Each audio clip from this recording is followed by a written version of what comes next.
So guys welcome back to my new video. And कल मैंने इस ड्राइंग को शेड कर लिया था, तो मैं आज बताने वाला हूँ कि आप इस तरीके से रियलिस्टिक ब्लेंडिंग कैसे कर सकते हो ताकि आपकी जो ड्राइंग है वो एकदम रियलिस्टिक इफेक्ट लेके आए।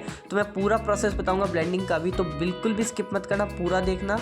एंड चलिए शुरू करते हैं बिना किसी देरी के। तो गैस मैं तो जो हूँ हमेशा ब्लेंडिंग के लिए ब्रश ही यूज़ करता हूँ, क्योंकि मुझे यही करना पसंद है। ब्रश से मेरे को ऐसा लगता है कि मेरे खुद के लिए, मैं अपनी खुद की एक्सपीरियंस बता रहा हूँ कि मेरे को बड़ा अच्छा लगता है ब्रश से जो है ब्लेंड करना। बाकी सारे टूल्स भी है मेरे पास, बट मैं ब्लेंडिंग हमेशा ब्रश से ही करता हूँ। मेरे पास अलग अलग साइज़ की भी है, तो वो भी मैं आपको आगे बताऊँगा। बेसिकली गैस जो ब्लेंडिंग के लिए टूल्स होते हैं वो होता है paper stump, cotton bud, brush, flat brush, tissue paper और नॉर्मल कॉटन। इन सब का यूज़ करके आप अच्छे से ब्लेंडिंग कर सकते हो, और कैसे करोगे वो मैं बताऊंगा।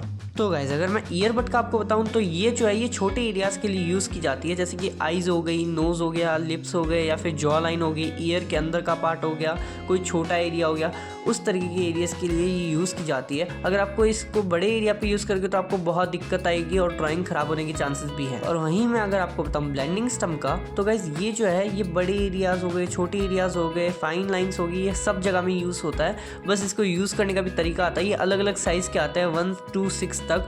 एंड गाइज इनका जो यूज़ होता है वो प्रेशर के साथ नहीं होता, एकदम लाइटली होता है। ब्लेंडिंग हमेशा हमको लाइट ही करनी है, प्रेशर का यूज़ बिल्कुल भी नहीं करना है। सर्कुलर मोशन में अगर आप करोगे तो बहुत अच्छा रहेगा। और इनको साफ़ भी कर लेना, आप किसी भी सैंड पेपर से इनको रब करके जो है इनको साफ़ भी कर सकते हो। बट हाँ, इनके साथ एक प्रॉब्लम है कि अगर आप इनके साथ प्रेशर का यूज़ करोगे तो ये पेपर का तुत को जो है वो पूरी तरीके से निकाल देंगे, तहस नहस कर देंगे पेपर के तुत को। तो इनको बड़े केयरफुल यूज़ करना। बाकी ब्लेंडिंग तो इनकी भी बहुत अच्छी होती है। बट वहीं अगर बात करूँ मैं ब्रश की, तो ये तो मेरा फेवरेट इक्विपमेंट है, क्योंकि गाइस मैंने अपने लगभग स्केचेस में ब्रशेस का यूज़ किया है। मैंने कभी पेपर स्टम्प या ब्लेंडिंग स्टम्प का यूज़ किया है, लेकिन मेरे को सबसे कंफर्टेबल जो है वो ब्रश ही लगता है। मैं आपको इस चीज़ से समझाता हूँ कि अब यहाँ पर देख सकते हो आप कि मैं 10B का यूज़ करके 5 जो है बॉक्स बनाऊंगा, जो कि होगी शेडिंग के, और फिर उनको अलग अलग टूल से ब्लेंड करके दिखाऊंगा ताकि आप लोग अच्छे से समझ पाओ कि आपको कौन सा यूज़ करना है एंड मैं क्यों करता हूँ ब्रश को ही। एंड ऐसा भी नहीं है गाइस कि अगर मैं ब्रश यूज़ करता हूँ तो आपको भी ब्रश ही यूज़ करना है। नहीं, आपको वही यूज़ करना है जो आपको कंफर्टेबल लगे। कॉटन बड हो गया, कॉटन हो गई,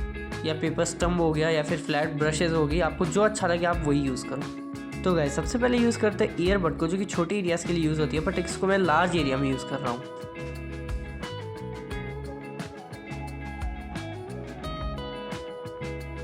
तो इफेक्ट आप देख सकते हो एकदम स्मूथ नहीं है, क्योंकि इसके अंदर जो है मैंने लार्ज एरिया पे यूज़ किया है, बल्कि ये तो छोटे एरियाज़ पे यूज़ होती है। तो अब मैं यूज़ करने वाला हूँ टिश्यू पेपर का। एंड टिश्यू पेपर का यूज़ हमेशा फोल्ड करके, और जो कोने का जो पार्ट होता है, जो एकदम कॉर्नर होता है, उसको यूज़ करना है और उसको सर्कुलर मोशन में जो है ब्लेंड करना है, जिससे इसका जो मोशन इफेक्ट है वो बहुत अच्छा आता है। अब गाइस इसकी ब्लेंडिंग आप देख सकते हो कि कैसे निकल के आई है। फाइन नहीं है उतनी, क्योंकि इसको बड़े एरियाज़ में यूज़ किया जाता है। तो अब बात करते हैं इस फ्लैट ब्रश की, जो कि मैंने बहुत बार यूज़ किया और मेरे को ये भी बहुत पसंद है। तो गाइस इफेक्ट इसका भी आप देख सकते हो, ये दोनों टाइप में यूज़ होती है, लॉन्ग एरियाज़ में भी और शॉर्ट एरियाज़ में भी। एंड गाइस ब्लेंडिंग टूल्स को भी है ना एरिया वाइज यूज़ करना चाहिए। छोटे एरियाज़ के लिए अलग आते हैं, बड़े एरियाज़ के लिए अलग आते हैं, मिडल और बड़ों के लिए अलग आते हैं। तो गाइस अब आपने ब्लेंडिंग स्टम्प और ब्रश का भी यूज़ देख ही लिया होगा नॉर्मली।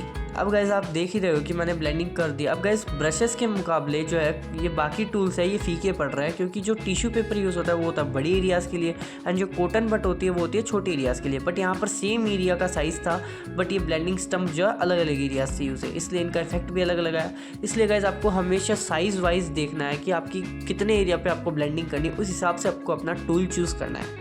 एंड गाइस ड्राइंग में एक बात होती है कि आपको यूज़ सब कुछ करना आना चाहिए, और फिर करना वही चाहिए जो आपको पसंद है।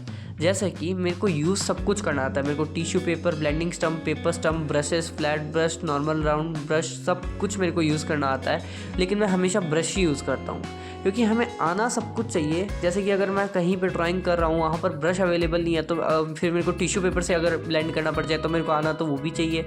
लेकिन यहाँ पर मेरे पास सारी फैसिलिटीज़ है, तो मैं सिर्फ ब्रश ही यूज़ करता हूँ।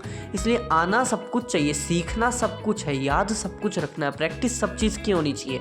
लेकिन जब आप सब कुछ सीख जाओ, उसके बाद में आपको साथ में प्रैक्टिस तो करती रहनी है, लेकिन ज़्यादातर यूज़ जो है आपको जो आपको कंफर्टेबल लगे उसी का करना है, क्योंकि उससे आप अच्छे से ड्रॉ कर पाओगे। तो गाइस ब्लेंडिंग का कॉन्सेप्ट बस इतना ही है। जितना आप सीखोगे, जितना प्रैक्टिस करोगे, उतना ही आप इंप्रूव करोगे। तो वीडियो कैसी लगी बताना। तो अगर अच्छी लगी हो तो लाइक, शेयर, सब्सक्राइब, एक प्यार से कमेंट भी कर देना गाइस। और जो भी अपने डाउट्स है वो कमेंट सेक्शन में लिख देना, मैं देख लूँगा।